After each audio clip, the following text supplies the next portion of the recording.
दोस्तों, आज के इस सेशन में मैं आपके साथ शुरू करूंगा operation and mismanagement. Operation and mismanagement पर हम कंपनीज एक्ट 1956 रेफर करेंगे क्योंकि ये relevant sections are not notified under companies act 2013। तो ऑपरेशन एंड मिसमैनेजमेंट का क्या मतलब है?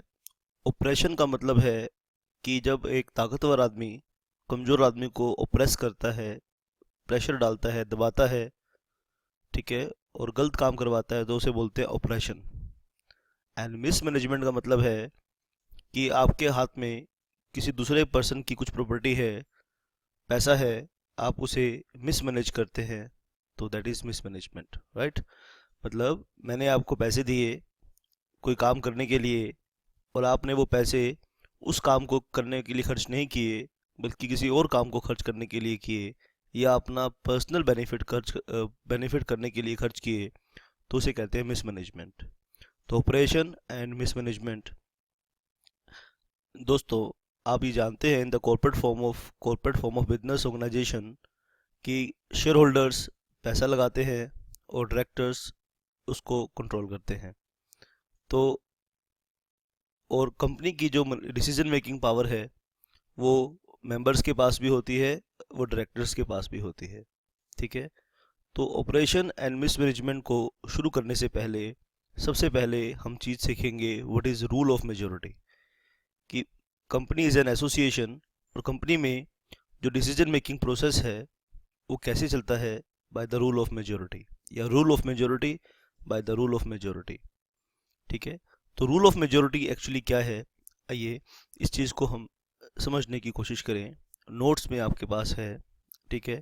थोड़ा सा ब्रीफ रखते हुए चलेंगे, ब्रीफ टॉपिक को करते चलेंगे। थोड़ा सा टेक्निकल है, टेक्निकल बातें पकड़ते जाएंगे, और आप मुझे अपना फीडबैक देंगे इस चैप्टर के ऊपर कि आपको चैप्टर का जो क्रक्स है वो मिला या नहीं मिला।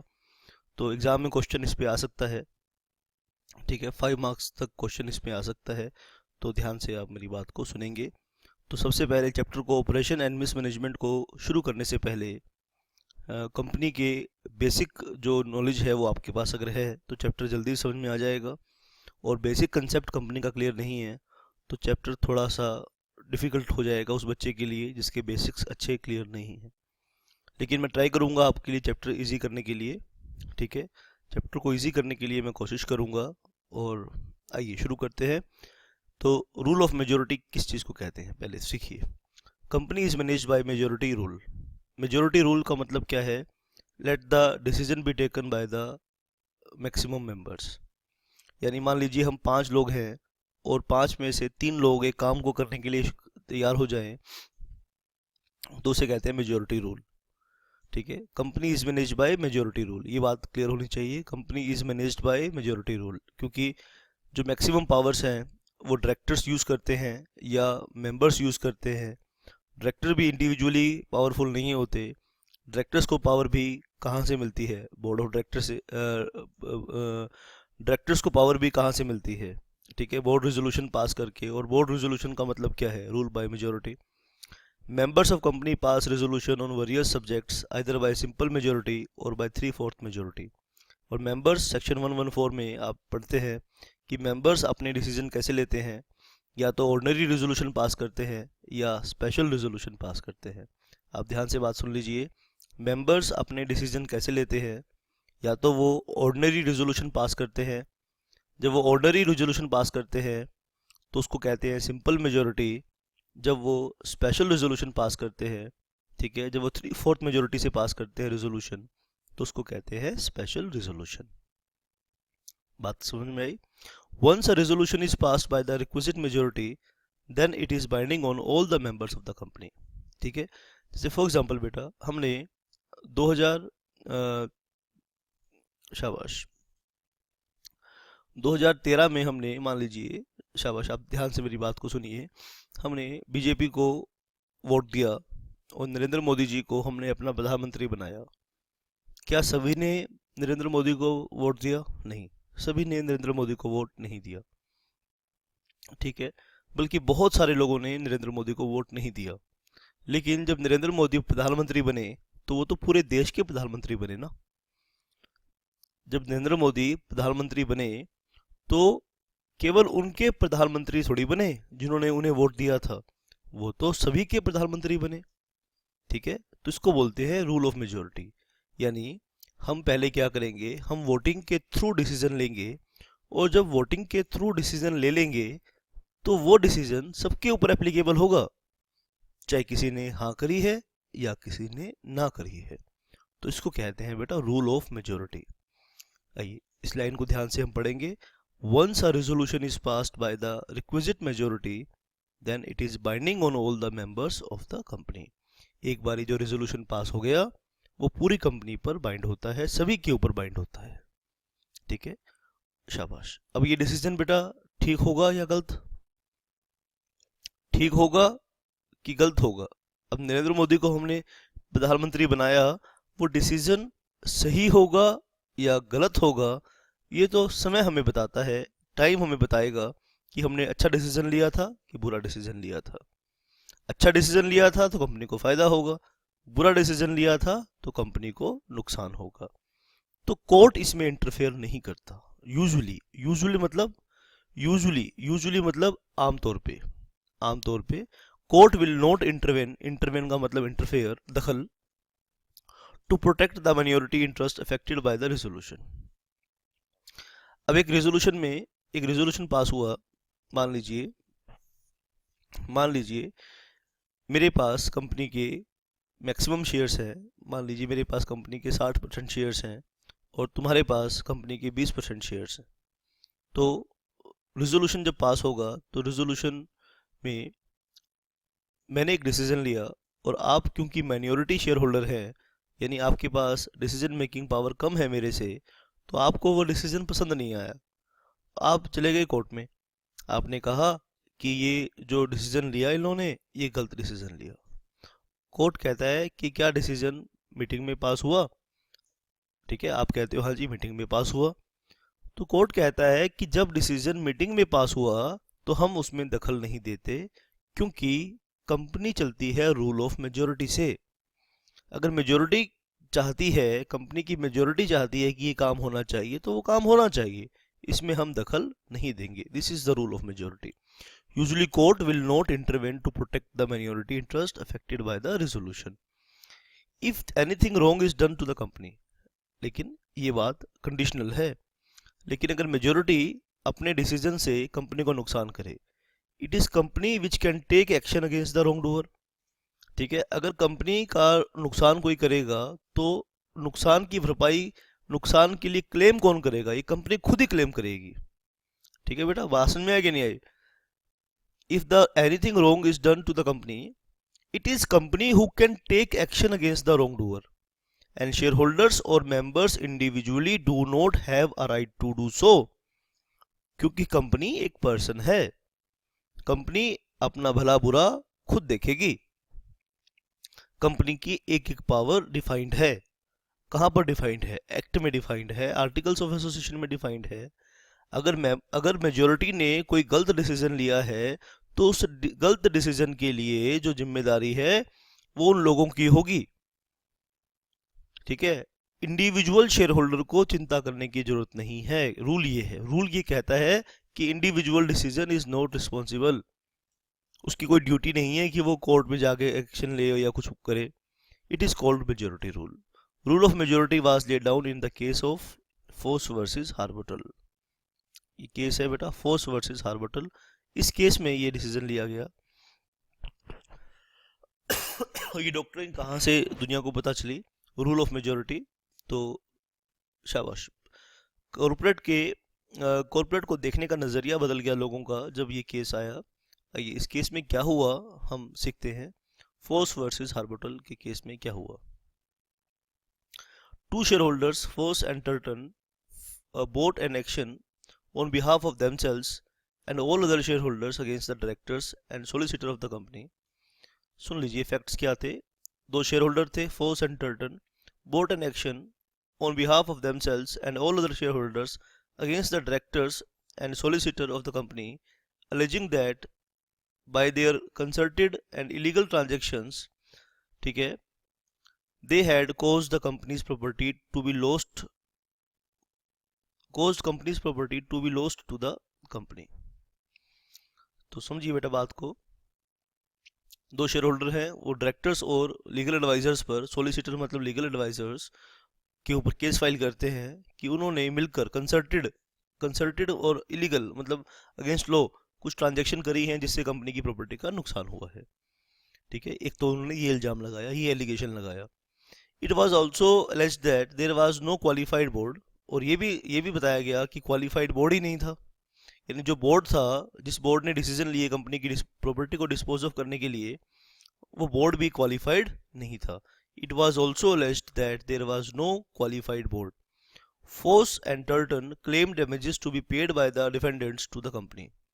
ठीक है बेटा, और फोर्स और टर्टन ने ये ये न्याय मांगा, ये रेमेडी केस में सीख करी कि जो डिफेंडेंट हैं केस में, यानी बोर्ड ऑफ डायरेक्टर्स और सोलिसिटर्स, कंपनी को डैमेजेस पे करे।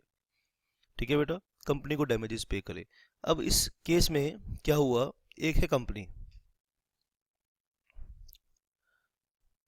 कंपनी और एक है उसका board of directors. Board of directors ने क्या करा, कंपनी की प्रॉपर्टी को सेल किया, कंपनी की प्रॉपर्टी बेच दी, कंपनी की प्रॉपर्टी को सेल कर दिया। अब कंपनी का एक मेंबर है फोर्स, उसका नाम है फोर्स। ठीक है, वो इनके ऊपर केस कर रहा है, कोर्ट कहता है तुम हो कौन भाई, पहले ये बताओ। कहता है जी मैं कंपनी का शेयर होल्डर हूं। तो कंपनी कौन है, कोर्ट कहता है कंपनी, कोर्ट कहता है कोर्ट का ये डिसीजन है, केस फाइल हुआ force versus board of directors. ठीक है, फोर्स कहता है कि तुम हो कौन, एक्चुअली प्लेंटिफ तो कंपनी होनी चाहिए क्योंकि नुकसान तो कंपनी का हुआ है ना। अगर प्रोसीजर को फॉलो करके बोर्ड ऑफ डायरेक्टर ने प्रॉपर्टी को सेल किया है तो कंपनी क्लेम करेगी बोर्ड ऑफ डायरेक्टर्स पर, तुम इंडिविजुअल शेयर होल्डर हो, तुम कुछ नहीं कर सकते। इस रूल को कहते हैं रूल ऑफ मेजोरिटी। बोलो बात समझ में आई है कि नहीं, इस रूल को कहते हैं रूल ऑफ मेजोरिटी। ठीक है, आइए हम जरा समझने की कोशिश करें। Foss and Turton claim damages to be paid by the defendants to the company. Foss कहता है डायरेक्टर्स को कि तू पे कर, डायरेक्टर्स को क्लेम पे कर। कोर्ट का क्या डिसीजन आया, देखिए सुनिए। It was held by the court that the action could not be brought by the minority share holders although there was nothing to prevent the company itself. There was nothing to prevent the company itself acting through the majority of its shareholders bringing action। भाई company को कोई रोक थोड़ी रहा है, अगर majority share holder चाहें तो ये एक्शन ले सकते हैं। It was held by the court that the action could not be brought by the minority shareholders although there was nothing to prevent the company itself। हाँ, कंपनी को लगता है company through majority share holders action ले सकती है। अब इसमें कहते हैं कंपनी एक्शन लेगी, कंपनी क्या है इसमें, अब कंपनी क्या होती है। ठीक है, मेंबर्स को मिला के कंपनी बोलते हैं ना, कंपनी मतलब क्या, मेंबर्स। भाई मेंबर्स मिलकर, मेंबर्स कैसे डिसीजन लेंगे, इंडिविजुअल कैपेसिटी, ये इंडिविजुअल कैपेसिटी है, यहां डिसीजन नहीं ले सकते। मेंबर्स क्या करेंगे, मेंबर्स डिसीजन कैसे लेंगे, bye the rule of majority. Members अपनी जनरल मीटिंग बुलाएं और जनरल मीटिंग में फैसला लें कि डायरेक्टर्स के ऊपर केस फाइल करना है कि नहीं करना। अगर ये फैसला जनरल मीटिंग में हो जाए कि डायरेक्टर्स के ऊपर केस फाइल करना है तो केस बनता है। कोर्ट कहते हैं भाई आप तो इंडिविजुअल शेयर होल्डर हो, Foss you are an individual share holder, you are not eligible to file a case against the board of directors. It is the company through members in the general meeting which can decide either to take action against board of directors or not. Who are you to file a case against the company? You are nobody to file a case against the company. This rule is called beta rule of majority. The wrong done to the company, अगर मैंने आपका नुकसान किया है और आपका पड़ोसी case file कर रहा है, ठीक है, तो केस फाइल वो करेगा जो इंजर्ड है। इंजर्ड यहाँ कौन है, कंपनी है। हाँ ठीक है, फोर्स ने पैसे लगाए हैं कंपनी में, लेकिन फोर्स एक अलग पर्सन है और कंपनी एक अलग पर्सन है। The wrong done to the company was not which could ratified by the majority of members. The wrong done to the company was not, मतलब इसका मतलब ये नहीं है कि कंपनी के कोई गलत काम को, कंपनी के बिहाफ पर कोई गलत काम हुआ है तो मेजोरिटी उसे अप्रूव कर सकते हैं। Company is proper plaintiff for wrong done to the company, so the majority of members are competent to decide whether to commence proceeding against the directors और नॉट। ठीक है, बात समझ में आया कि नहीं? इसका मतलब लेकिन ये नहीं कह रहे कि आप रॉन्ग डन को अप्रूव कर सकते हो, गलत काम को अप्रूव कर सकते हो। कहने का मतलब ये है, कहने का मतलब ये है, company is the proper plaintiff. जो क्रक्स है वो ये है, last line, company is the proper plaintiff for wrong done to company, so the majority of members are competent to decide whether to commence proceeding against the directors और not. ठीक है, एक और इसका केस करेंगे। Similarly in Rajahmundry electric supply company versus Nageshwar Rao 1956 supreme court का decision है। आइए हम एक इंडियन केस को पढ़ेंगे। यहाँ पे सुप्रीम कोर्ट का क्या डिसीजन है। ये तो हमने फॉरेन केस पढ़ा एक। आइए ये डॉक्ट्रिन इसी नाम से मशहूर है। शाबाश, आगे हम ध्यान से इसको पढ़ेंगे, आप आगे बात को सुनिए। Similarly in Rajahmundry electric supply company versus Nageshwar Rao 1956 the supreme court observed that the courts will not in general intervene at the instance of shareholders in matters of internal administration. ठीक है, court will not in general intervene at the instance of shareholders in the matter of internal administration. shareholder के कहने पर court, shareholder के कहने पर court internal affairs में company की कामकाज में दखल नहीं करता and will not interfere with the management of the company by its directors so long as they are acting within powers conferred on them under articles of the company. अगर directors अपनी powers को articles of association में use कर रहे हैं, अगर directors अपनी powers को, सुन लीजिए ध्यान से, कान खोल के सुन लीजिए, इस केस को याद कर लीजिए, अगर डायरेक्टर्स अपनी पावर को आर्टिकल्स ऑफ एसोसिएशन के अकॉर्डिंग यूज कर रहे हैं तो कोर्ट इंटरफेयर नहीं करता है। ये कहा सुप्रीम कोर्ट ने Rajahmundry electric supply company versus Nageshwar Rao के केस में। ठीक है, तो ये था बेटा रूल ऑफ मेजोरिटी। अभी तक हमने क्या सीखा? It is the rule of majority by which company takes its decision. और कंपनी का अगर नुकसान हुआ है तो रूल ऑफ मेजोरिटी से ही कंपनी ये फैसला लेगी कि रॉन्ग डूअर के ऊपर केस फाइल करना है कि नहीं करना। Individual share holder has no right to file a case against wrong doer to protect the interest of company. I repeat again, individual capacity में शेयर होल्डर रॉन्ग डूअर के ऊपर केस फाइल नहीं कर सकता अगर कंपनी का पैसा miss apply हुआ है तो, मिसमैनेजमेंट हुई है तो, या गलत चीज हुई है तो। लेकिन लेकिन लेकिन हम क्या पढ़ेंगे यहाँ पे? Exceptions to the rule of majority. लेकिन ऐसा नहीं है भाई, कुछ एक्सेप्शंस भी हैं। ठीक है, एक्सेप्शंस क्या है कि रॉन्ग डूअर के ऊपर इंडिविजुअल कैपेसिटी में भी शेयर होल्डर केस फाइल कर सकता है। In Foss versus Harbotel is not absolute. अब ध्यान से सुन लीजिए, the rule of Foss versus Harbotel is not absolute, but it is subject to certain exceptions. जो Foss versus Harbotel का केस है ये absolute नहीं है, ये complete नहीं है, it is subject to certain exceptions. कुछ exceptions हैं। ठीक है, exception का मतलब ये है, what is the meaning of exceptions to the doctrine of rule of majority?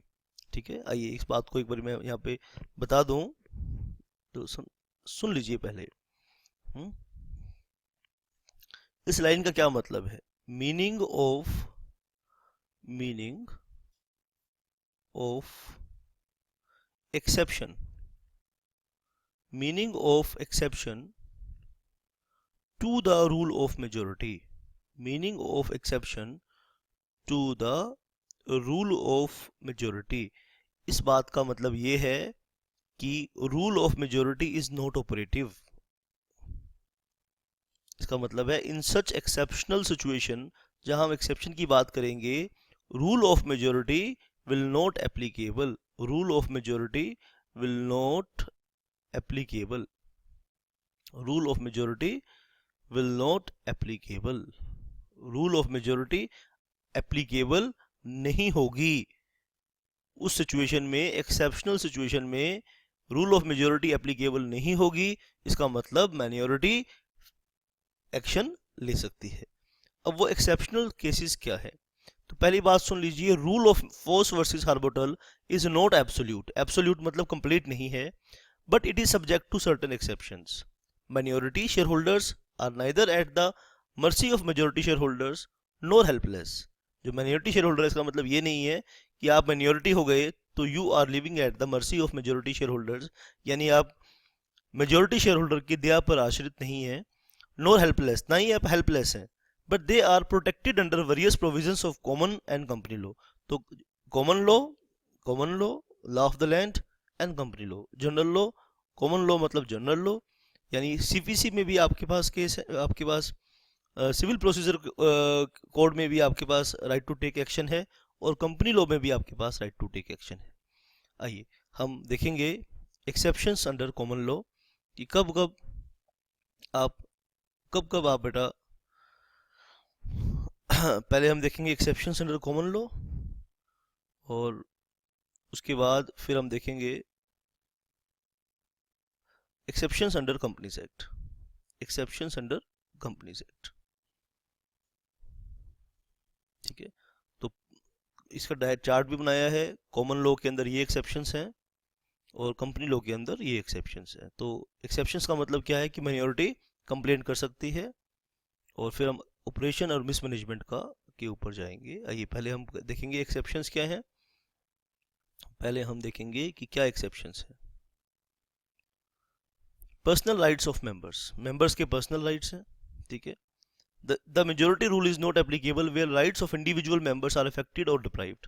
भाई आर्टिकल्स ऑफ एसोसिएशन ने जो इंडिविजुअल राइट दिए हैं, इंडिविजुअल राइट क्या होते हैं? Right to receive dividend is individual right.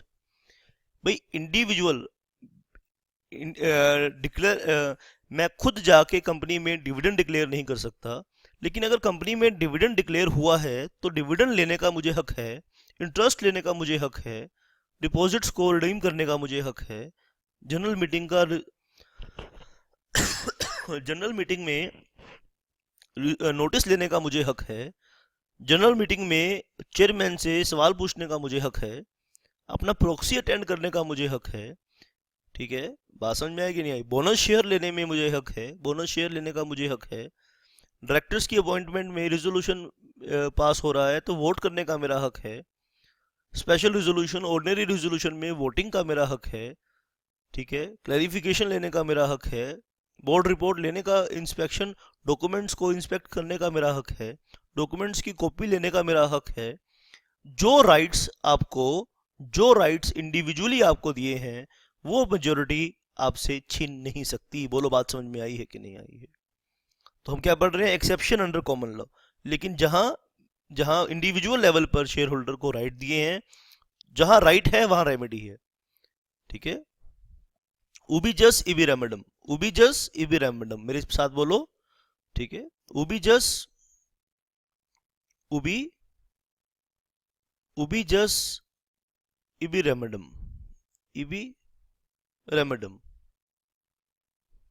उबिजस इबी रेमेडम। जहां राइट है, जस मतलब राइट और रेमेडम मतलब रेमेडी। उबी, जहां अधिकार है वहां रेमेडी है, वहां न्याय की बात करेंगे। अगर खाली अधिकार दिए रेमेडी नहीं दी तो मजाक कर रहे हैं आप। सच बता रहा हूं, राइट कह के मजाक कर रहे हैं। ठीक है, इमोशनल अत्याचार कर रहे हैं आप, इमोशनल अत्याचार कर रहे हैं। खाली अधिकारों की बात करते हैं आप, और जब रेमेडी लेने की बात आती है तो मुंह छुपा के भाग जाते हैं आप। तो आप मजाक कर रहे हैं, आपको पता नहीं जनाब राइट का मतलब क्या होता है। तो जहां इंडिविजुअल मेंबर्स को राइट आपने दिए हैं वहां पर आप इंडिविजुअली क्लेम भी कर सकते हैं। जैसे मान लीजिए मेरे को जनरल मीटिंग का नोटिस नहीं मिला, आई कैन टेक एक्शन। मेरे को डिविडेंड नहीं मिला, आई कैन टेक एक्शन। मेरे को जनरल मीटिंग में बोलने नहीं दिया, आई कैन टेक एक्शन। मेरे को बोनस शेयर नहीं दिए, आई कैन टेक एक्शन। मेरे को राइट इशू नहीं दिया, राइट इशू में पार्टिसिपेट नहीं करने दिया, आई कैन टेक एक्शन। तो जहां मेरे इंडिविजुअल राइट्स ब्रीच होंगे वहां मैं इंडिविजुअल लेवल पर कंपनी के ऊपर एक्शन लूंगा।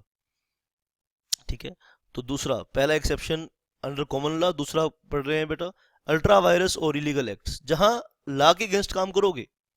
ठीक है, अल्ट्रा वायरस मतलब एक्ट्स बियॉन्ड, अल्ट्रा मतलब, ठीक है, बियॉन्ड, अल्ट्रा मीन्स बियॉन्ड, और वायर्स मीन्स बियॉन्ड अथॉरिटी। तो अल्ट्रा वायरस मीन्स, आपने बचपन में पढ़ा होगा कंसेप्ट ऑफ अल्ट्रा वायरस। ठीक है, कंपनी लॉ में आप पढ़ते हैं अल्ट्रा वायरस का मतलब, अल्ट्रा वायरस का मतलब है, अल्ट्रा मतलब बियॉन्ड, और वायर का मतलब होता है अथॉरिटी, अल्ट्रा वायर्स और इलीगल एक्ट्स। इलीगल मतलब लॉ के अगेंस्ट। लेकिन ठीक है, आप सुनिए बेटा, जब कंपनी बनाई जाती है तो उसका मेमोरेंडम ऑफ एसोसिएशन भी बनाया जाता है। जब कंपनी बनाई जाती है तो उसका मेमोरेंडम ऑफ एसोसिएशन भी बनाया जाता है, और मेमोरेंडम ऑफ एसोसिएशन में कंपनी की पावर को डिटरमाइन किया जाता है। मेमोरेंडम ऑफ एसोसिएशन में कंपनी की पावर को डिटरमाइन किया जाता है।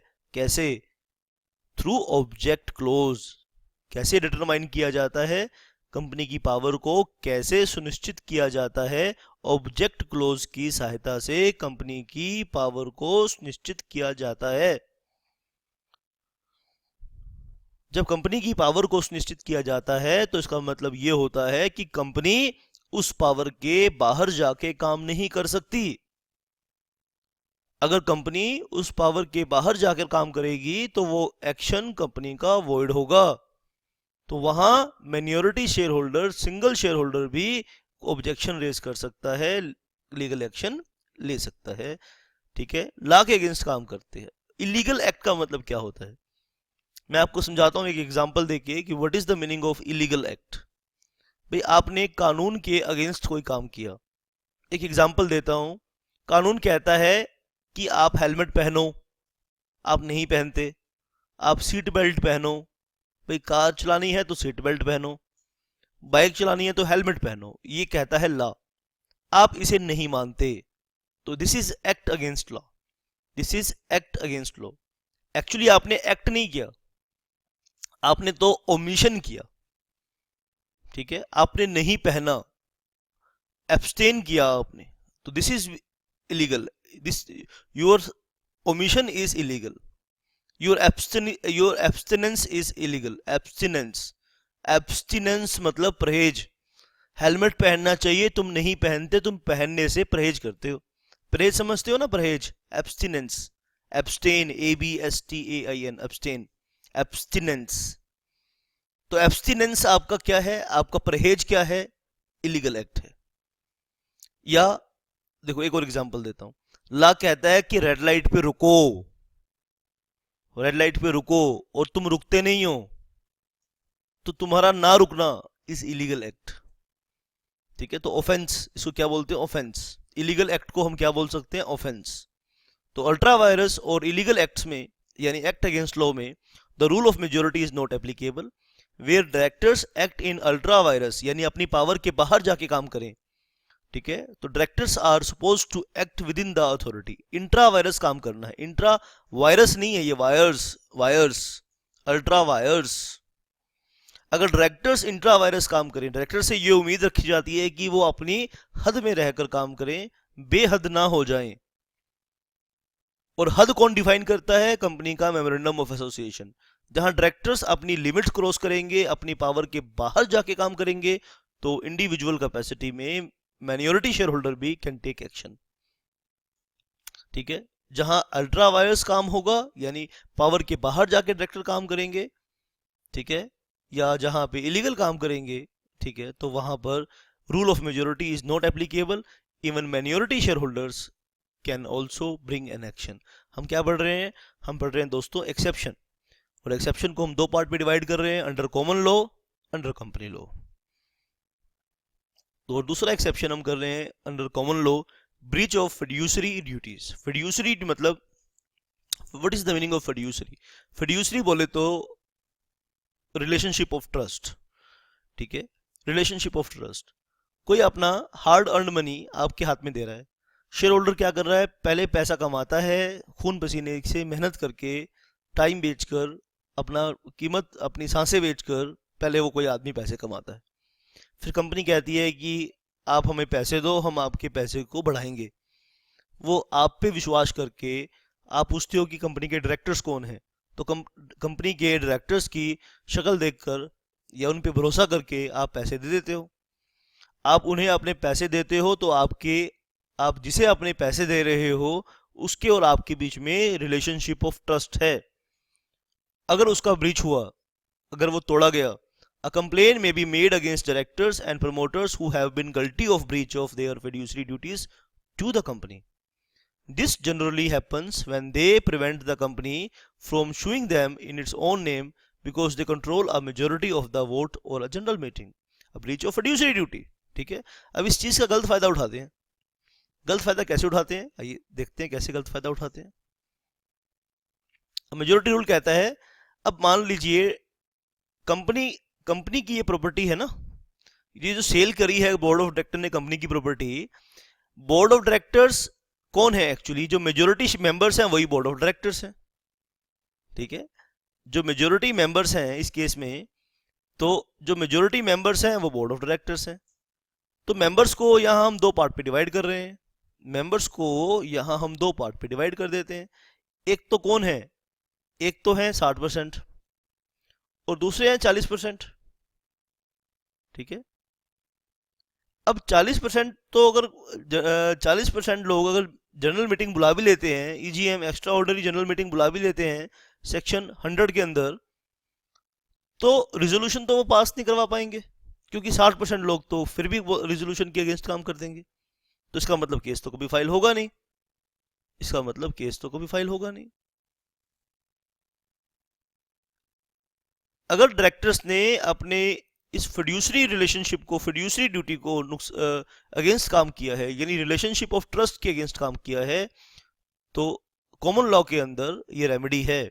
कॉमन लॉ के अंदर ये रेमेडी है। A complaint may be made against the directors and promoters who have been guilty of breach of fiduciary duties. This generally happens when they prevent the company. This generally happens when they prevent the company from suing them in its own name because they control a majority of the votes at general meeting. क्योंकि वही लोग तो maximum vote control करते हैं general meeting में, तो वो action क्यों लेने देंगे कंपनी को उसके नाम से। भाई मिनोरिटी कोर्ट कहता है कि फोर्स वर्सेस हार्बोटल में मिनोरिटी तो शेयर एक्शन ले नहीं सकता, मेजोरिटी को ये लेने नहीं देंगे, तो केस फाइल तो होगा नहीं। लेकिन अगर if there is breach of fiduciary duty, अगर ये साबित होता है कि there is breach of fiduciary duty, तो minority the action brought by the minority is valid. तो this is an exception under the common law. ठीक है बेटा, अगर ये बात समझ में नहीं आई आपको तो आप प्लीज मुझे पूछेंगे। ठीक है, यानी जहां ब्रीच ऑफ फिड्यूसरी ड्यूटीज है वहां पे मिनोरिटी एक्शन ले सकती है। याद करने वाली तो इतनी बात है, जहां ब्रीच ऑफ फिड्यूसरी ड्यूटी है वहां मिनोरिटी एक्शन ले सकती है। अगर टेक्निकली आपको समझ में ये बात नहीं आई है तो आप प्लीज अपना डाउट मुझसे क्लियर करेंगे। फ्रॉड ऑन मिनोरिटी, अगर फ्रॉड है, फ्रॉड इज नलिटी, मेरे साथ बोलो, फ्रॉड इज नलिटी। फ्रॉड को कोई भी लॉजिक से, मेजोरिटी रूल के किसी भी लॉजिक से आप फ्रॉड को वैलिड नहीं कह सकते।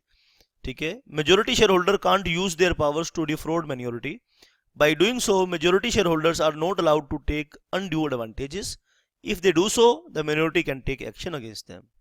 ठीक है बेटा, एक एग्जांपल देखते हैं। Majority of share holder pass resolution for compulsory acquisition of shares of minority share holder, नहीं कर पाएंगे। ठीक है, फैसला क्या लेते हैं, जनरल मीटिंग बुला लेते हैं, 60% है ना, जनरल मीटिंग बुला लेते हैं, कहते हैं कि हम माइनॉरिटी शेयर होल्डर के सारे शेयर एक्वायर करते हैं, यानी माइनॉरिटी शेयर होल्डर को अपने शेयर्स बेचने होंगे, किसे, मेजोरिटी शेयर होल्डर को। ये एक्शन नहीं ले पाओगे, ये काम नहीं कर पाओगे, क्योंकि ये फ्रॉड है, ये माइनॉरिटी के ऊपर फ्रॉड है। Violation of personal rights, individual rights के पॉइंट में आपको डिक्लेयर कर चुका हूं, इंडिविजुअल राइट्स का मैं आपको पॉइंट कर चुका हूं। अगर पर्सनल राइट्स का वॉयलेशन होगा तो members can take action. Inadequate notice, inadequate notice यानी सेक्शन 101 में जनरल मीटिंग का नोटिस दिया जाता है, सेक्शन 101 के अंदर जनरल मीटिंग का नोटिस दिया जाता है, तो 21 क्लियर डेज का नोटिस जाना चाहिए। और 21 क्लियर डेज की कैसे कैलकुलेशन होती है वो हम आपको वहां सिखाते हैं। अगर नोटिस अकॉर्डिंग टू लॉ नहीं है, ठीक है, जनरल मीटिंग का notice according to company law नहीं है, 2013 के अकॉर्डिंग नहीं है, they can bring legal action. Where special resolution require, where act or the articles require passing of special resolution but simple resolution is passed, majority rule is not applicable। very very important point बेटा। इस case में भी देखो, जहां company लो, कहां SR पास होना चाहिए, कहां ओआर पास होना चाहिए, ये बात कौन सुनिश्चित करता है, ध्यान से सुन लो बात। Who will decide such things, कि कहां इंडिविजुअल शेयर होल्डर, कहां इंडिविजुअल डिसीजन पास होना है और कहां इंडिविजुअल डिसीजन पास होना है और कहां पर कहाँ पर ऑर्डिनरी रेजोल्यूशन पास होना है और कहाँ पर स्पेशल रेजोल्यूशन पास होना है, ये बात कौन डिसाइड करेगा? ये बात डिसाइड करेंगे आपके आर्टिकल्स ऑफ एसोसिएशन और आपका कंपनीज एक्ट 1956 या कंपनीज एक्ट 2013। ठीक है, बात समझ में आई कि नहीं आई? और जहां स्पेशल रिजोल्यूशन चाहिए था वहां आपने ऑर्डिनरी रिजोल्यूशन पास कर दिया। Rule of majority is not applicable, rule is majority is not applicable. Section 114 के अकॉर्डिंग आपको एसआर पास करना चाहिए था, लेकिन सेक्शन 114(2) के अकॉर्डिंग आपको एसआर पास करना चाहिए था, लेकिन 114 सब सेक्शन 1 के अकॉर्डिंग आपने ओआर पास कर दिया, तो majority rule will not applicable. शाबाश, आप ध्यान देंगे बेटा बात की तरफ। स्टैचुरी एक्सेप्शंस, स्टैचुरी एक्सेप्शंस की बात करेंगे। शाबाश। Also known as exception under companies act, also known as exceptions under companies act. ठीक है, तो कंपनीज एक्ट में वो कौन सी सिचुएशन है जहां मेजोरिटी रूल अप्लाई नहीं होता? Variation of class rights, variation of class rights, section 106 to 107 similar to section 448 of the companies act 2013। यानी 106, 107 ये कंपनीज एक्ट 1956 का सेक्शन थे, और सिमिलर सेक्शन कौन सा है कंपनीज एक्ट 2013 में? Section 48। Rights of any class of share holder can varies by consent 3/4 majority as per section 106 of the companies act. ठीक है, अगर आपके पास डिफरेंट क्लास के शेयर्स हैं, ठीक है, आपके पास डिफरेंट क्लास के शेयर्स हैं, और एक क्लास के शेयर होल्डर दूसरी क्लास के शेयर होल्डर्स के वोटिंग राइट्स को, ठीक है, या राइट्स को वेरिएशन करना चाहते हैं, वेरिएशन मतलब चेंज करना चाहते हैं, तो ऐसा आप कर सकते हैं according to section 106 of companies act 1956। If the resolution is passed as above, the holders of not less than, ठीक है, rights of any class of shareholder can be varies by consent of 3/4 majority as per section 106 of the Companies Act 1956. If the resolution is passed as above, the holders of not less than 10% of the issued shares of that class who had not consented to variation may apply to the court for cancellation of the variation under section 107 of the Companies Act 1956. ठीक है, क्या हुआ यहाँ पर मैं बस समझाता हूँ आपको। आइए, क्या हुआ क्या एक्चुअली, वेरिएशन ऑफ राइट्स हम पढ़ रहे हैं। ठीक है भाई, ये कंपनी है, कंपनी के दो क्लास के शेयर होल्डर है, क्लास 1, क्लास 2। ठीक है, क्लास 1 टाइप ऑफ शेयर्स में के पास वोटिंग पावर्स हैं। ठीक है, इन्होंने 3/4 मेजोरिटी से एक रेजोल्यूशन पास किया, 3/4 मेजोरिटी से एक रेजोल्यूशन पास किया, और इनके राइट्स में, इनके राइट्स को वेरिएंस कर दिया, वेरी कर दिया, वेरी राइट्स में वेरिएंस कर दिया, वेरिएंस मतलब बदलाव कर दिया। ठीक है, तो इस क्लास के जो 10% शेयर होल्डर्स हैं, ठीक है, वो कोर्ट के पास जा सकते हैं। ठीक है, तो मेजोरिटी रूल अप्लाई नहीं हुआ ना, यानी माइनॉरिटी रूल, अगर 10% उस क्लास के 10% लोग अगर कोर्ट में जाना चाहें, उस वेरिएशन को जाकर कैंसिल करवा सकते हैं। This is an exception of the exception against, this is exception of majority rule. यानी यहाँ पे एक हमने केस पढ़ा जहाँ माइनॉरिटी शेयर होल्डर्स के पास राइट है कि वो मेजोरिटी के डिसीजन को इनइफेक्टिव कर सकते हैं, माइनॉरिटी के पास राइट्स है कि वो मेजोरिटी के डिसीजन को इनइफेक्टिव कर सकते हैं। शाबाश। Investigation under section 210, investigation under section 210, under section 210 of the companies act 2013 central government can commence investigation at request of minority share holders. ठीक है, बात समझ में आई कि नहीं? तो इन्वेस्टिगेशन करवा सकते हैं सेक्शन 210 में। Scheme of reconstruction and amalgamation, section 394 of companies act 1956, इसके ऊपर सेपरेट चैप्टर भी पढ़ेंगे स्कीम के ऊपर। In the matter of reconstruction और amalgamation of company, in the matter of reconstruction or amalgamation of the company, court can't sanction scheme unless the court has received a report from the registrar that affairs of the company have not been conducted in a manner prejudicial to the interest of members or public interest। अगर आप merger या reconstruction कर रहे हैं, यानी दो companies मिलाकर एक कंपनी आप बना रहे हैं, ठीक है, उसे मर्जर बोलते हैं। और रिकंस्ट्रक्शन मतलब आप कॉर्पोरेट रिकंस्ट्रक्ट कर रहे हैं, एक अलग से चैप्टर करेंगे मर्जर और रिकंस्ट्रक्शन का, तो वहाँ डिटेल में आप ये बात को पढ़ोगे। तो अभी मैं यहाँ पर टाइम बचा रहा हूँ, मर्जर और रिकंस्ट्रक्शन को डिटेल में नहीं समझा रहा यहाँ पर। वो इसलिए नहीं समझा रहा क्योंकि आगे आने वाला चैप्टर मर्जर और रिकंस्ट्रक्शन ही है। इस चैप्टर के बाद हम मर्जर और रिकंस्ट्रक्शन को स्टार्ट करने वाले हैं जल्दी ही, तो वहाँ डिटेल में बताऊंगा। जब मर्जर और रिकंस्ट्रक्शन होता है तो कोर्ट, ठीक है, बात समझ में आया कि नहीं आई? Court can't sanction scheme, court उस मर्जर की स्कीम को तभी अप्रूव करता है जब रजिस्ट्रार ऑफ कंपनी उसको एक रिपोर्ट देता है कि जो कंपनी को कंडक्ट किया गया वो माइनॉरिटी के अगेंस्ट नहीं था, मेंबर्स के अगेंस्ट नहीं था, किसी भी मेंबर के अगेंस्ट नहीं था, या पब्लिक के इंटरेस्ट में अगेंस्ट नहीं था। तो रजिस्ट्रार कोर्ट को रिपोर्ट देगा, कोर्ट उस रिपोर्ट को सैंक्शन करेगा।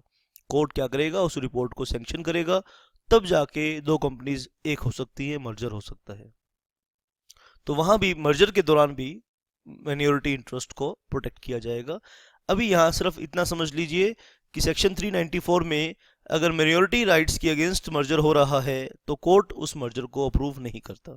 इतनी सी बात सीख लीजिए कि सेक्शन 394 में कोर्ट अगर मर्जर की स्कीम को सैंक्शन करने जा रहा है तो court will make sure that interest of minority share holder were protected. अगर कोर्ट को ये लगेगा कि माइनॉरिटी शेयर होल्डर्स के इंटरेस्ट को प्रोटेक्ट नहीं किया गया तो कोर्ट ऐसी स्कीम को, ऐसी किसी भी बात को अप्रूव नहीं करेगा। Rights of dissentient shareholder under take over bids, section 395 of the companies act. अगर कंपनी को टेक ओवर किया जा रहा है, if take over offer is accepted by the holder of 90%। Take over क्या होता है बेटा? टेक ओवर का मतलब क्या होता है? जब एक कंपनी दूसरी कंपनी के शेयर्स को एक्वायर कर ले तो उसे टेक ओवर कहते हैं, ठीक है। मर्जर का मतलब क्या होता है? कि दो कंपनीज आपस में मर्ज हो रही हैं, ठीक है। टेक ओवर में क्या होता है कि एक कंपनी के शेयर होल्डर दूसरी कंपनी शेयर एक्वायर कर लेती है, तो उसको कहते हैं take over of the company, ठीक है। शाबाश। मर्जर कंपनीज का होता है। टेक ओवर इंडिविजुअल भी टेक ओवर कर सकता है कंपनी को, एक कंपनी भी टेक ओवर कर सकती है, एक फर्म भी टेक ओवर कर सकती है। टेक ओवर कब होता है? जब आप किसी भी कंपनी के मेजॉरिटी शेयर होल्डर्स को एक्वायर कर ले। अब टेक ओवर की जो बिड लगाएगी, if take over offer is accepted by the holders of 90% of the shares of the party making the offer, ठीक है। If take over is accepted by the holders of 90% of the shares, the party making the offer may on the same terms acquire the remaining shares also, but dissentient shareholder have a right to reply to the court, ठीक है, praying them that their shares should not be allowed to be acquired. On hearing the party concerned, court makes an order as it thinks fit. आइए हम इस चीज को समझते हैं। एक कंपनी है, ये दूसरी कंपनी के शेयर्स को एक्वायर करना चाहती है, ठीक है। इस कंपनी के जो शेयर होल्डर्स हैं, ठीक है, क्या होता है, 90% शेयर होल्डर्स एक्सेप्ट कर लेते हैं कंपनी के इस ऑफर को। ये कंपनी ए है, कंपनी बी के 90% शेयर होल्डर कंपनी ए की बिड को एक्सेप्ट कर लेते हैं, यानी 90% शेयर होल्डर अपने शेयर बेचने के लिए रेडी हैं कंपनी ए को। तो सेक्शन 395 कहता है जो रिमेनिंग 10% शेयर्स बचे, वो शेयर होल्डर जिनके पास 10% शेयर्स हैं, तो कंपनी ए उन 10% शेयर्स को भी उसी रेट से खरीद लेगी जिस रेट से 90% शेयर्स को खरीदे। इसको बोलते हैं टेक ओवर, ठीक है। इसको बोलते हैं क्या? कंपनी को टेक ओवर कर लेना। सेक्शन 395 में हम डिटेल में पढ़ेंगे इस बात को, अभी सिर्फ कंसेप्ट समझ लीजिए। अब ये 10% शेयर होल्डर कोर्ट के पास जाते हैं, ये कहते हैं कोर्ट के पास कि हम ये शेयर्स इस कंपनी ए को नहीं बेचना चाहते। तो कोर्ट अगर सेटिस्फाइड हो जाएगा तो कंपनी ए को इन शेयर्स को एक्वायर करने से रोक सकता है, ठीक है। भाई देखो, जब टेक ओवर स्कीम अप्रूव कर दी, शेयर होल्डर 90% शेयर होल्डर जब रेडी हो गए, तो कंपनी ए के पास ये राइट होता है कि वो रिमेनिंग शेयर होल्डर को भी उसी रेट पे एक्वायर कर सकते हैं जिस रेट पर वो 90% शेयर्स को एक्वायर कर रहे हैं। लेकिन अगर 10% शेयर्स कोर्ट के पास चले जाएं तो कोर्ट इस पावर को कैंसिल कर सकता है, यानी कंपनी ए को रोक सकता है इन 10% शेयर्स को एक्वायर करने के लिए। ठीक है, तो देखा आपने कि यहाँ मेजोरिटी रूल काम नहीं कर रहा। देखा, हम वो केसेस पढ़ रहे हैं जहां पर मेजोरिटी रूल काम नहीं करता, हम वो सब केसेस पढ़ रहे हैं जहां मेजोरिटी रूल काम नहीं करता। तो अभी दोस्तों हमने देखा, आइए एक बारी हम रिपीट करेंगे आज के इस सेशन को। रूल ऑफ मेजोरिटी देखा हमने, केस लॉ के अकॉर्डिंग फोर्स वर्सेस हार्बोटल देखा। पहले हमने ये देखा रूल ऑफ मेजोरिटी, भी कंपनी में let the rule of majority shall prevail, इस प्रिंसिपल पर कंपनी में काम होता है। ठीक है, अगर कंपनी रूल ऑफ मेजोरिटी से काम कर रही है, ठीक है, तो कोर्ट इंटरफेयर नहीं करता, और कंपनी का अगर कोई फैसला गलत है तो मेजोरिटी शेयर होल्डर उसका फैसला करेंगे, उसका एक्शन लेंगे, इंडिविजुअल शेयर होल्डर उस पर एक्शन नहीं लेंगे। ये हमने पढ़ा। और ये प्रिंसिपल कहाँ से आया, what is the source of this principle, हमने दो केस पढ़े, एक Foss versus Harbottle forward case पढ़ा, और एक हमने पढ़ा Rajahmundry electric supply company versus Nageshwar Rao, supreme court का डिसीजन पढ़ा। लेकिन ये डॉक्ट्रिन एब्सोल्यूट नहीं है, ये प्रिंसिपल एब्सोल्यूट नहीं है, इसके कुछ एक्सेप्शंस हैं, और एक्सेप्शंस हमने दो जगह पढ़ने हैं, कॉमन लॉ में क्या एक्सेप्शंस हैं और कंपनी लॉ में क्या एक्सेप्शंस हैं। इन सब एक्सेप्शंस को पढ़ते हुए हम आगे बढ़ रहे हैं। और लास्ट एक्सेप्शन है ऑपरेशन एंड मिसमैनेजमेंट, यानी जहां आप ऑपरेस करोगे या मिसमैनेजमेंट करोगे, तो सेक्शन 397 और 398 में माइनॉरिटी शेयर होल्डर को राइट है कि वो कोर्ट में एक्शन लेकर आ सकते हैं। इन सेक्शंस को हम इस सेशन में डिटेल में भी पढ़ेंगे। तो इन एक्सेप्शंस को हमने एक डायग्रामेटिक फॉर्म में भी लिखा है, आप इसे भी आप लर्न कर सकते हैं, एग्जाम में इस डायग्राम को भी बनाकर आ सकते हैं। शाबाश बेटा। अब हम सीखेंगे meaning of oppression and mismanagement. आगे इस चैप्टर में जा रहे हैं और पहले ऑपरेशन और मिसमैनेजमेंट का मतलब हम सीखेंगे। शाबाश। 397 398 सेक्शन रेफर करेंगे यहाँ पे। Meaning of oppression and mismanagement. Operation and mismanagement are not defined under companies act. ये दोनों ही शब्द कंपनीज एक्ट में डिफाइंड नहीं है। ठीक है, ऑपरेशन का मतलब होता है, लिटरल मीनिंग होता है ऑपरेशन का किसी को दबाना। जब एक कमजोर आदमी एक निर्बल के ऊपर अत्याचार करता है तो उसे ऑपरेशन कहते हैं। और मिसमैनेजमेंट का मतलब ये है कि किसी के, है ना, मिसमैनेजमेंट मतलब गलत तरीके से किसी भी चीज़ को मैनेज करना।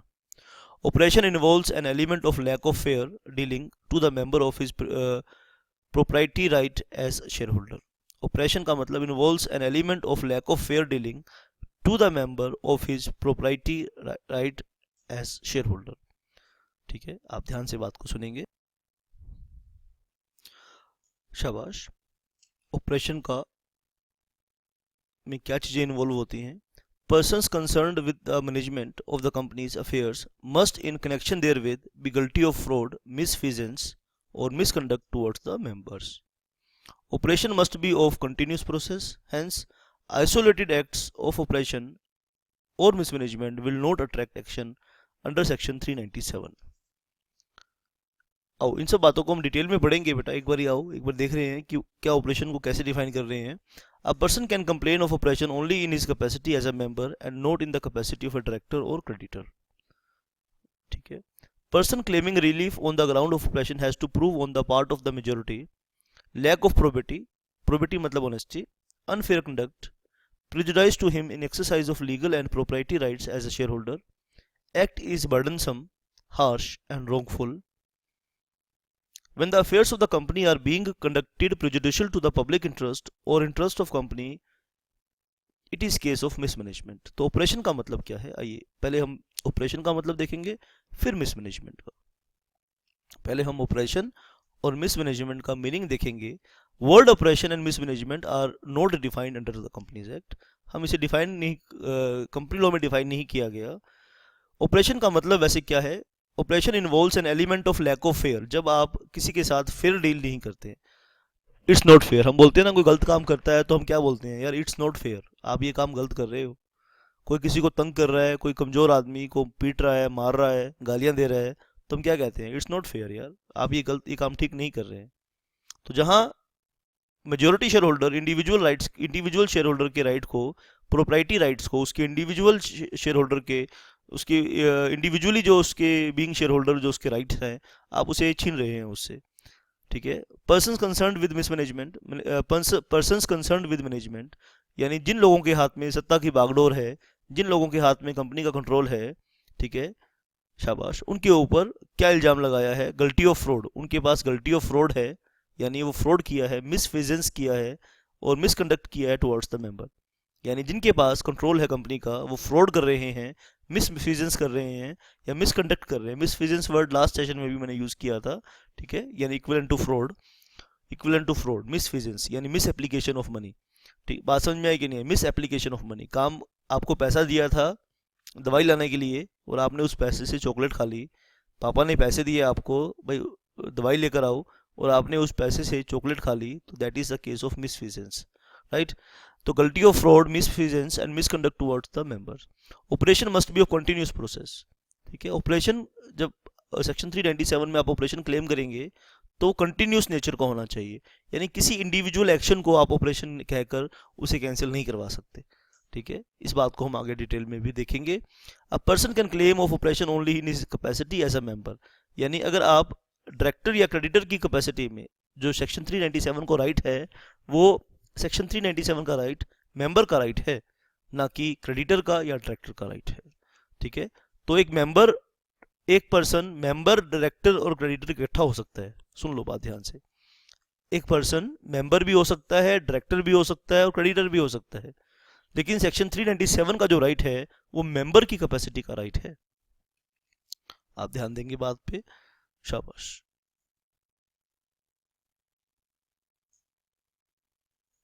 और जो भी पर्सन ऑपरेशन को क्लेम कर रहा है उसे ये बात कोर्ट में साबित करनी होगी, ये चीजें कोर्ट में साबित करनी होंगी, तो जाके कोर्ट उसकी बात सुनेगा।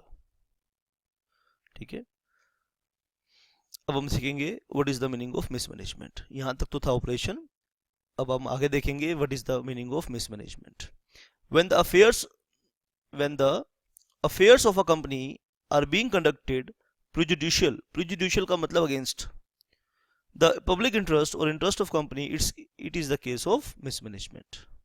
जब कंपनी का चलाया जाना, जब कंपनी इस तरीके से चलाई जा रही है, जब कंपनी इस तरीके से चलाई जा रही है कि पब्लिक को इंटरेस्ट, पब्लिक का जो इंटरेस्ट है उसका लॉस हो रहा है, या कंपनी का इंटरेस्ट के अगेंस्ट डिसीजन है, तो उसे कहते हैं mismanagement. Mismanagement means gross mismanagement of affairs of the company. Mismanagement का मतलब है किसी एक डिसीजन को आप मिसमैनेजमेंट नहीं कह सकते। मान लो एक चेयर महंगी खरीद ली, तो उसे आप मिसमैनेजमेंट नहीं कहेंगे, यानी ग्रोस लेवल पर, यानी छोटे मोटे बातों को नहीं, ग्रोस लेवल पर होना चाहिए mismanagement. When due to the change in the management of control of company, it is likely that affairs of the company will be conducted. ठीक है, when due to change in management or control of company, it is likely that affairs of company will be conducted prejudicial to public interest. It is case of mismanagement. ठीक है बेटा, क्योंकि एक well managed company, जब एक company successful company, जब उसमें management change होती है और पुराने लोगों को लगता है कि जो नए लोग हैं वो ढंग से काम नहीं कर रहे, तो ऐसा चांस हो सकता है मिसमैनेजमेंट का। तो मिसमैनेजमेंट का चांस यहाँ हो सकता है कि जहाँ कंपनी की मैनेजमेंट चेंज हुई हो सकता है कि जो नई मैनेजमेंट हो वो कंपनी को सही तरीके से मैनेज नहीं कर रही हो। ठीक है, तो यहाँ कुछ केसेस हैं, वेदर फॉलोइंग आर ऑपरेशन, हम यहाँ ये बेटा मैंने एक अच्छा काम किया है यहाँ पर, फॉलोइंग आर ऑपरेशन, ये कुछ केसेस हैं और ऑपरेशन के केसेस हैं। फॉलोइंग आर मिसमैनेजमेंट, ये मिसमैनेजमेंट के केसेस हैं। आप इनको पढ़ेंगे और देखेंगे कि क्या ये केस ऑपरेशन और मिसमैनेजमेंट का है, इसमें से क्या काम ऑपरेशन है या कोई काम ऑपरेशन नहीं है, और क्या मिसमैनेजमेंट है। ये एग्जामिनेशन पॉइंट ऑफ व्यू से इस पे हर एक पॉइंट पे 5 नंबर का क्वेश्चन आ सकता है। तो आपको बताया गया है बेटा यहाँ पे, इन दोनों लिस्ट को आप अच्छे से पढ़ेंगे और इसे मैं, आप मुझे इस लिस्ट पे मुझसे आप डाउट पूछेंगे। आप पहले इस लिस्ट को पढ़ेंगे अच्छे से और फिर मुझसे इस पे डाउट पूछेंगे। मैं आपके डाउट्स लूँगा नेक्स्ट सेशन में। आप इस लिस्ट को पढ़ना और जिस जिस पॉइंट पे आपको डाउट है मुझे व्हाट्सएप करना कि सर ये पॉइंट हमें, ये मिसमैनेजमेंट कैसे है, या ये ऑपरेशन कैसे है, या ये नोट मिसमैनेजमेंट कैसे है, या ये नोट ऑपरेशन कैसे है। आप इस लिस्ट को पढ़कर मुझे फीडबैक देंगे, ठीक है। और फिर उसके बाद हम पढ़ेंगे landmark case of oppression and mismanagement Shanti Prasad jam versus Kalinga tubes limited का केस पढ़ेंगे हम मिसमैनेजमेंट के ऊपर। फिर नीडल इंडस्ट्री का एक बहुत फेमस केस है versus needle industry newly India holding limited company का केस है, ये पढ़ेंगे। फिर HR हामर लिमिटेड 1959 का एक केस है बेटा, वो पढ़ेंगे, ठीक है। और ये सब बातें हम फिर conditions for claiming relief from operation, फिर सेक्शन 397 में आप कैसे रिलीफ क्लेम करेंगे वो हम पढ़ेंगे इसके अंदर। Conditions for claiming relief from mismanagement पढ़ेंगे, सेक्शन 398 करेंगे इसके अंदर कि क्या कंडीशंस हैं कि आप 397 का क्लेम कर सकते हैं और क्या कंडीशंस हैं कि आप 398 का क्लेम कर सकते हैं, ठीक है। और मटेरियल चेंजेस को पढ़ेंगे, who can apply to CLB for relief in case of oppression and mismanagement, ठीक है। मिसमैनेजमेंट और आप कौन अप्लाई कर सकता है इसके हम पढ़ेंगे, किसके पास राइट है करने का, 399 करेंगे। और इसके बाद शाबाश एक डायग्राम बनाएंगे सेक्शन 399 के ऊपर, ये डायग्राम हम डिस्कस करेंगे। और एक क्लास इस पे बेटा 1 घंटे की क्लास और लग जाएगी इस पे, हमें सारी बातें रिजोल्व करने में 1 घंटे की क्लास और हम इस पे डिस्कस करेंगे आपके साथ, ठीक है। और 1 घंटे की और क्लास में ये चैप्टर ऑपरेशन और मिसमैनेजमेंट का फिनिश हो जाएगा। और इसके नोट्स मैं आपके लिए भेज रहा हूँ, आप इसके अपने सेंटर कोऑर्डिनेटर से या जो भी आप जिस भी प्लेटफॉर्म से आपने ये क्लासेस सब्सक्राइब की हैं, तो आप मुझे इंडिविजुअल बेसिस पे भी आप मुझे मेल कर सकते हैं, ठीक है। या आप किसी पर्टिकुलर सेंटर में जाके क्लासेस दे रहे हैं तो वहाँ भी आप वहाँ सेंटर कोऑर्डिनेटर से, अगर आप सेंटर में किसी इंडिविजुअल सेंटर में आप पढ़ रहे हैं तो सेंटर कोऑर्डिनेटर से आप संपर्क करेंगे इन क्लासेस के लिए। तो और इस पे पास्ट एग्जामिनेशन क्वेश्चन भी है बेटा, देखिए बहुत सारे क्वेश्चन मैं आपको दूंगा। क्वेश्चन नंबर CA के क्वेश्चंस हैं काफ़ी सारे इसके अंदर, और कुछ क्वेश्चन CS एग्ज़ाम के भी डाले हैं, कुछ क्वेश्चन CA एग्ज़ाम के भी डाले हैं।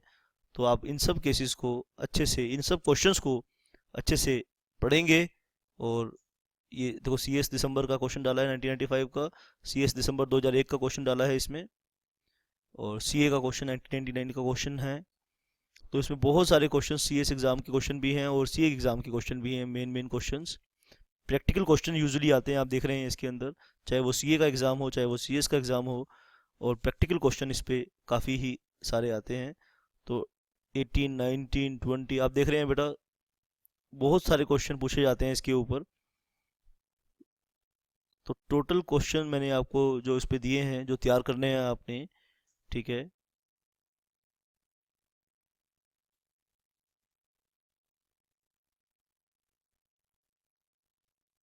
ठीक है, कुछ क्वेश्चंस मैंने इसमें फिर आपको खुद से ट्राई करने के लिए दिए हैं। कुछ क्वेश्चंस तो मैंने इनका क्वेश्चन आंसर का आंसर भी दिया है साथ में, और फिर कुछ क्वेश्चंस मैंने लास्ट में आपको खुद से ट्राई करने के लिए दिए हैं। आप इन सभी क्वेश्चंस की प्रैक्टिस करेंगे और कोई भी डाउट है, कोई भी चीज़ है, आप मुझसे पूछेंगे। तो आज के इस सेशन में हमने क्या सीखा दोस्तों? आज के इस सेशन में हमने सीखा कि मेजॉरिटी रूल क्या होता है और कंपनी कैसे काम करती है मेजॉरिटी डिसीजन से। कंपनी का नुकसान होगा तो company who is the proper plaintiff in the case of mismanagement, ठीक है। और फिर हमने एक्सेप्शंस देखी कि इंडिविजुअल राइट्स की ब्रीच के केस में इंडिविजुअल शेयर होल्डर क्या कर सकता है, ये सब चीज़ें हमने देखा। और ये नोट्स मैं आपके पास भेज रहा हूँ बेटा, आप इन नोट्स को ध्यान से पढ़ेंगे इस चैप्टर को। 1 घंटे की क्लास हमें इस पे और करनी है, तो कल की क्लास में 1 घंटे की क्लास इस पे और करेंगे और इस चैप्टर को फिनिश करेंगे। क्वेश्चंस आपने ट्राई करने हैं, सारे क्वेश्चंस आपने ये ट्राई कर लिए। अगर ये नोट्स आपने अच्छे से कर लिए तो मैं आपको दावा करता हूँ ऑपरेशन और मिसमैनेजमेंट पे कोई क्वेश्चन आपका गलत नहीं होगा। इट्स चैलेंज कि आप इस चैप्टर को अच्छे से, इस नोट्स को अच्छे से पढ़िए, इस सेशन को अटेंड अच्छे से करिए, और उसके बाद कोई भी आपका बेटा जो डाउट है वो नहीं रहेगा। अब काफ़ी सारे जो छोटे छोटे चैप्टर्स हैं बेटा हम वो करेंगे, और लगभग हर दूसरे दिन आपका एक चैप्टर ख़त्म हो जाएगा। तो कुछ छोटे छोटे टॉपिक जो बचे हैं कंपनी लॉ के हमारे, वो हम अच्छे से करेंगे, क्वेश्चन भी अच्छे से प्रैक्टिस करेंगे। Once we finish all the topics, फिर हम उसको फिर आपकी एक टेस्ट सीरीज भी, और आने वाले दिनों में एक आपकी टेस्ट सीरीज भी होगी। उन टेस्ट में आप जो परफॉर्म करेंगे उससे मैं चेक करूँगा, और उसे चेक करने के बाद आपको मैं बताऊंगा कि क्या आप लिखें कि आपके मैक्सिमम मार्क्स आएँ। Writing answers in the exam is an art. ठीक है, तो वो टेस्ट सीरीज भी मैं लॉन्च करने वाला हूँ, तो आप उस पे उसके भी टेस्ट में पार्टिसिपेट आपने ज़रूर करना है। ठीक है, टेस्ट में पार्टिसिपेट क्यों करना है? क्योंकि इंग्लिश में एक कहावत है, एक इंग्लिश की कहावत आपके साथ मैं एक मुहावरा मैं डिस्कस करना चाहता हूँ। वो क्या है? Professional golfer says professional golfer says we try to win every day we try to win every day just to win on Sunday. Sunday को क्यों भाई? संडे को पैसा दाव पे लगता है।